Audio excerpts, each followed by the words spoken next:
Hi, I'm Rick Conlow. I'm glad you're here. Today we're going to talk about the 5 dynamics of servant leadership. And I believe that servant leaders focus more on the unseen than the seen.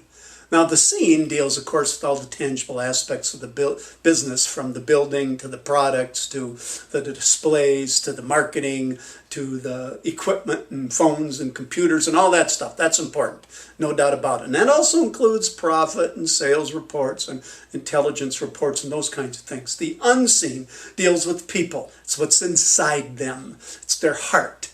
It has to do with what motivates people.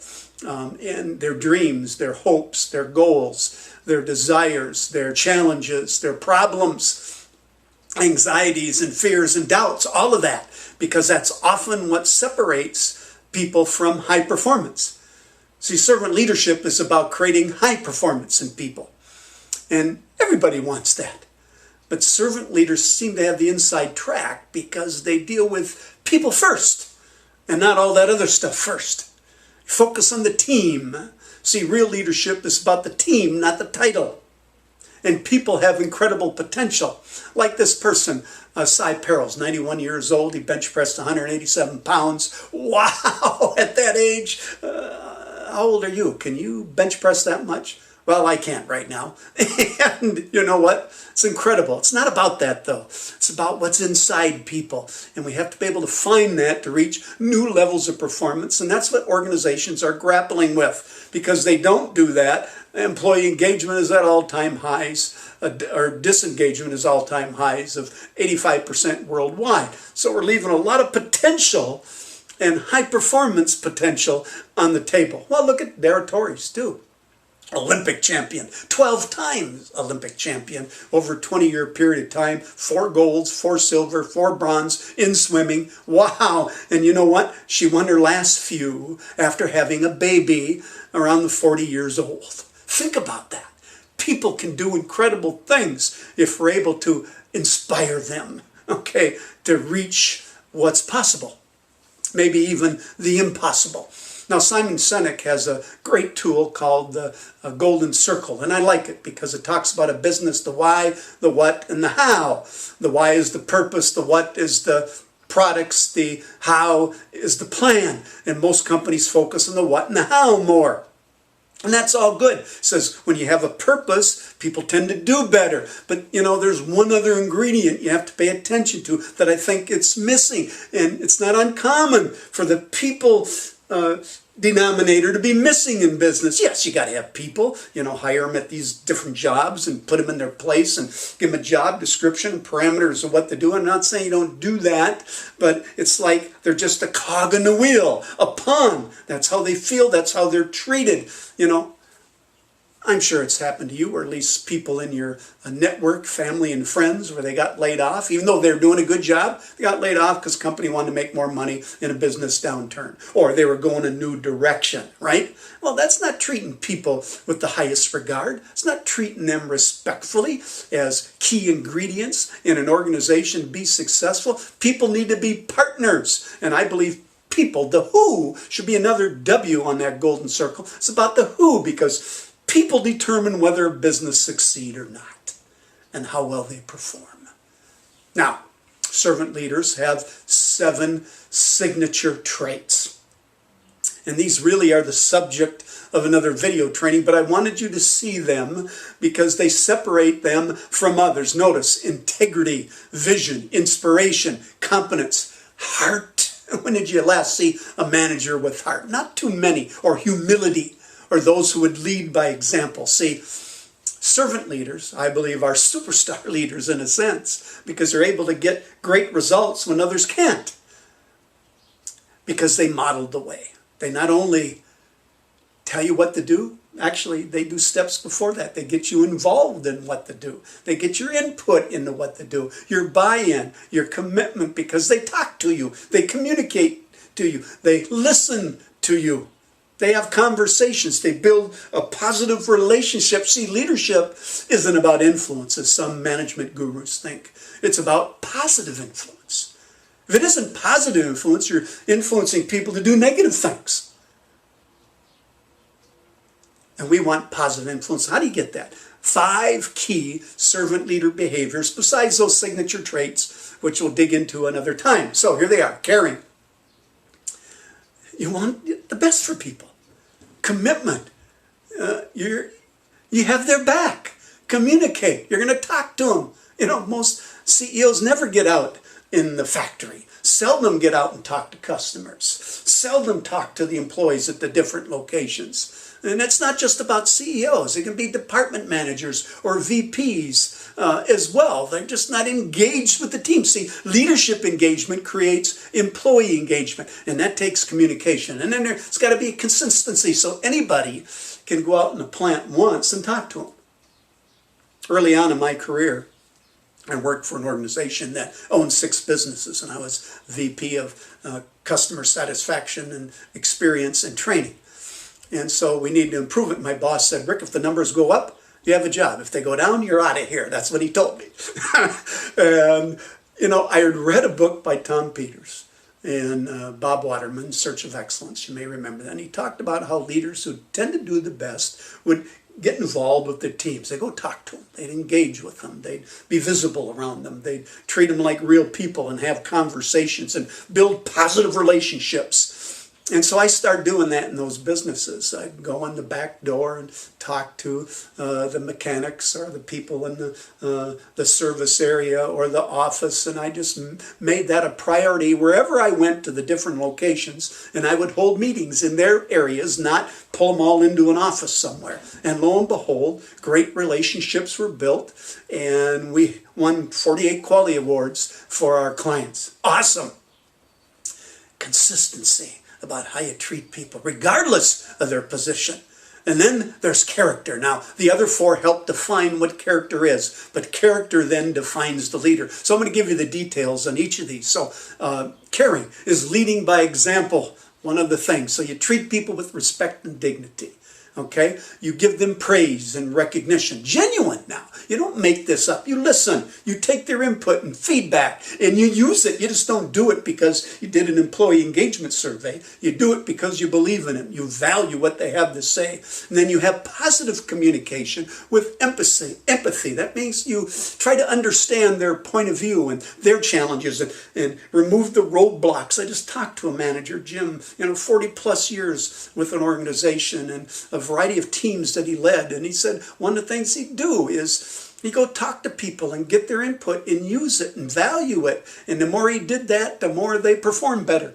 Positive communication and empathy to remove the roadblocks, as this manager named Jim said. That's what he'd do, remove the roadblocks. So that's caring about people.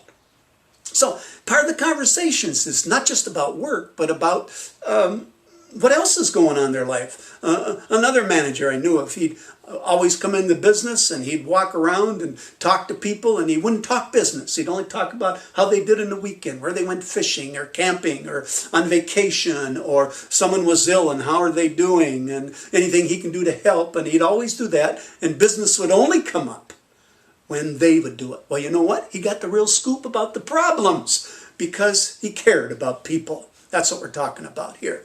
The next then is communication. Communication. You got to work on your communication skills. The number one thing CEOs say that got them to the top is that they can communicate well. Well, the number one thing employees say they don't do in the company is communicate.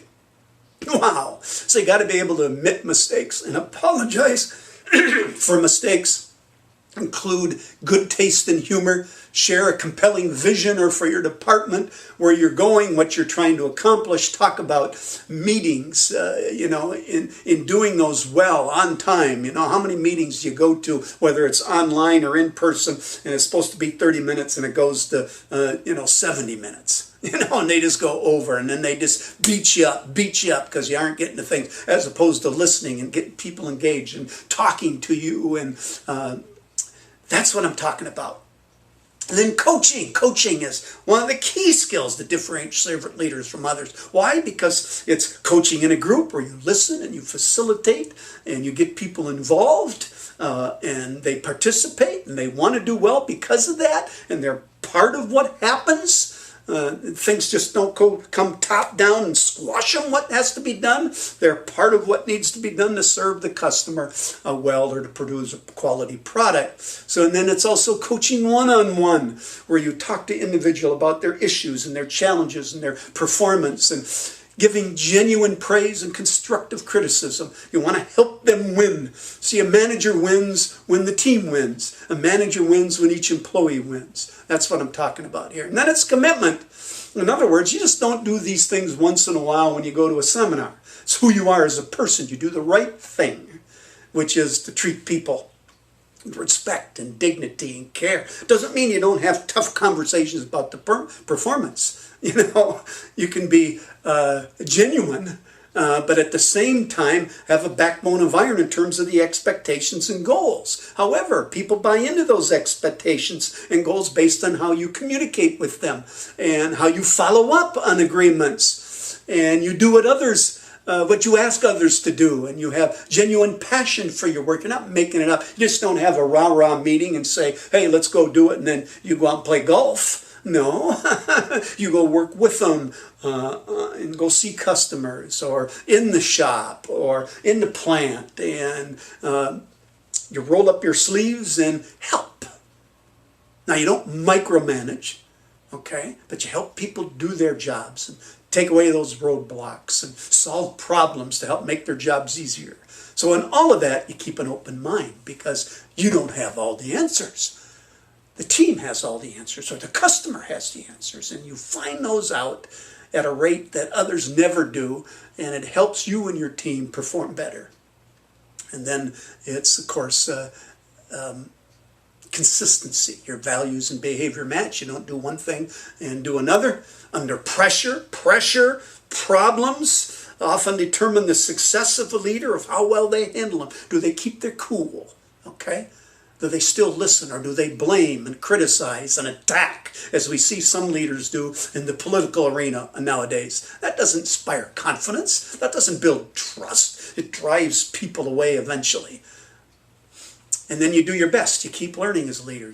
You provide 60, 70, 80, 100 hours a year for your team to learn, but so do you. And then you deal with others honestly, ethically, fairly, respectfully. And then the last area is character. All of this builds it up. You're living honestly, okay? You're being ethical. That's what character is all about. Integrity, okay? Lead with integrity. You don't name drop. You don't take credit for the team's success. You give the credit to the team. They did it. They won. They succeeded. You pat them on the back. You recognize and reward progress, and you celebrate victories, and you do the right thing, not the expedient thing. That means some tough calls sometimes. Okay, that means talking to somebody when they're letting the team down by not performing well. You just tell them. You don't beat around the bush. Okay, you follow the process in your company that needs to be followed, but you communicate honestly about people, where they stand at any time, good or not so good.